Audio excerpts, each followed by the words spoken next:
Good morning everyone, সবাই কেমন আছো? আশা করি ভালো আছো। আমিও ভালো আছি। পুতুল দেব ব্লগে নতুন একটা ভিডিও দিয়ে তোমাদের অনেক অনেক স্বাগতম।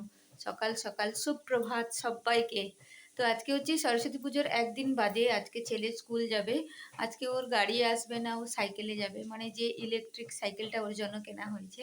তো আজকে সাইকেলে যাবে। আমার একটু টেনশনও করছে। তো যাই হোক, ছেলে বড় হয়ে গেছে, এখন ছাড়তে হবে। আমি বলে দিয়েছি তোর আন্টিকে গিয়ে ফোন করবি আমার নাম্বারে, মানে আন্টির ফোন থেকে আমাকে ফোন করবি। আর সকাল সকাল ওর জন্য টিফিন তৈরি করছি। টিফিনে কি করছি আজকে দেখতে থাকো তোমরা। রঙিন রঙিন পাস্তা, আর এখানে রঙিন রঙিন সবজি। জলগ্রামটা করে নিয়েছি হরলিক্সে। এখন আমি দুধটা নিই না, কদিন খেতে চাইছে না দুধটা বন্ধ করে দিয়েছি, আবার দুদিন বাদেই নেব।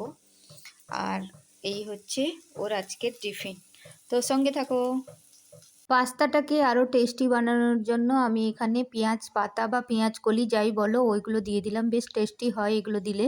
তারপরে ছেলে রেডি হয়ে গেছে, নিচ থেকে আমাকে টাটা করছে। আর আমি বললাম, বাবু এই টাইমটা দেখে নাও, কখন তুমি বেরোচ্ছ আর ওখানে কখন পৌঁছাচ্ছ, এটা তুমি একটু নোটিস করবে, মানে তোমার কতক্ষণ টাইম লাগে তাহলে স্কুল যেতে সাইকেলে, সেটাও তুমি বুঝতে পারবে। তারপরে ফাইনালি ও টাটা করে চলে গেল। একটু ভয় ভয় করছে, যাই হোক ছাড়তে হবে। কদিন ধরে সিজানো সরস্বতী পুজোর এটা ওটা খাওয়া হয়েছে, ওই জন্য আজকে সিম্পল রান্না, ভাত আলু পোস্ত ডাল আর ফুলকপি আলু ভাজা। তারপরে আমার হাজব্যান্ড চলে এলো, ও একটু বাইরে ছিল, বাইরে থেকে ডাকলাম খেতে এসো, দিয়ে চান ফান করে একটু বাইরে ঘোরাঘুরি করছিল। তারপরে আমার ছেলে চলে এলো, ওর কথাগুলো শোনো। সবাই সাইকেল নিয়ে গেছে বলে সবাই কিছু বলছিল না, কে কি বলবে। খুব টায়ার্ড? অত না, শুধু পিকআপ বাড়িয়েছি, তারপর কি আরামসে উড়িয়ে নিয়ে এসছি একদম। এইটাও করতে বারণ করেছি না আমি তোমাকে? ফাঁকা রাস্তা, পুরো দুপুরবেলা কেউ নেই, উড়িয়ে নিয়ে চলে এসছি। বেশ, চলো চান করো।